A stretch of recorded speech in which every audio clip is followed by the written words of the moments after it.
Pas forcément. Je pense que le plus grand défi, pour les ingénieurs, c'est la durabilité. Quoi qu'on construise, on ne peut plus construire comme on l'a fait dans les décennies précédentes. Donc, en tant que tel, c'est clair que du point de vue statique, ça nécessite un peu plus de concepts de renfort, de renfort statique. Ça nécessite aussi, du point de vue ingénierie, un travail sur chauffage, ventilation sanitaire. C'est des choses qui sont voilà, un peu plus compliquées dans un bâtiment haut. Mais je ne pense pas que ce soit un nouveau défi ou une course à chercher à faire des bâtiments très hauts. En termes de population, il y a un peu la crainte de perte de la vue. Et après, c'est plus, à mon avis, quelque chose de plus global, dans le sens où c'est difficile de construire en ville. On a l'impression que les gens ont l'impression qu'avec la pression croissante sur les infrastructures, sur la mobilité, où il y a quand même de plus en plus de monde qui utilise les infrastructures de transport, ça va rajouter du monde là où il y a déjà du monde. Et du coup, on a peut-être de la peine à se projeter dans ce cadre-là. Et à mon avis, c'est peut-être plus une crainte de la densité de manière générale que l'aspect d'un bâtiment haut.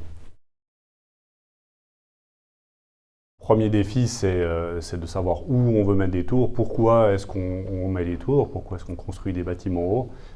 Il s'agit de l'expliquer à la population, d'expliquer pourquoi on veut construire des bâtiments hauts. Le deuxième défi, c'est de s'assurer d'avoir des bâtiments suffisamment diversifiés. Et puis c'est vrai qu'on exige de plus en plus une efficacité forte des bâtiments. On sait qu'on ne peut plus construire comme on construisait à l'époque, on ne peut plus faire des bâtiments en passoire énergétique. Un des éléments par rapport au secteur de Malais, c'est qu'en fait il a été identifié comme un secteur à enjeu de l'agglomération pour densifier, mais c'est aussi un secteur qui est pris dans le cadre de la stratégie d'implantation des tours dans l'agglomération Lausanne-Morges.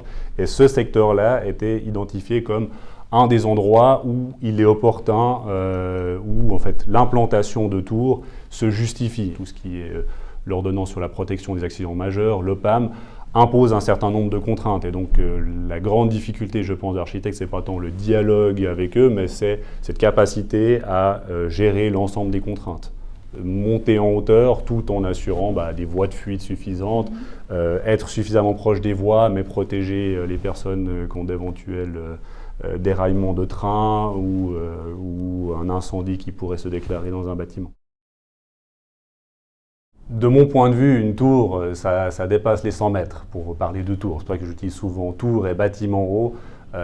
C'est un chiffre assez rond, mais le fait est qu'on a construit des bâtiments de 50 mètres de hauteur. Pour moi, c'est des bâtiments hauts. Quand on arrive vraiment dans les tours, quand on voit évidemment des exemples dans des pays en développement ou évidemment l'exemple ultime New York, c'est clair que ces bâtiments hauts sont pour un bâtiment de 15-20 étages est un bâtiment standard selon certains centres-villes. Donc en Suisse, on a peu d'exemples de tours qui dépassent les 100 mètres et on espère, par exemple notamment au PAV à Genève, que certains bâtiments vont dépasser les 100 mètres.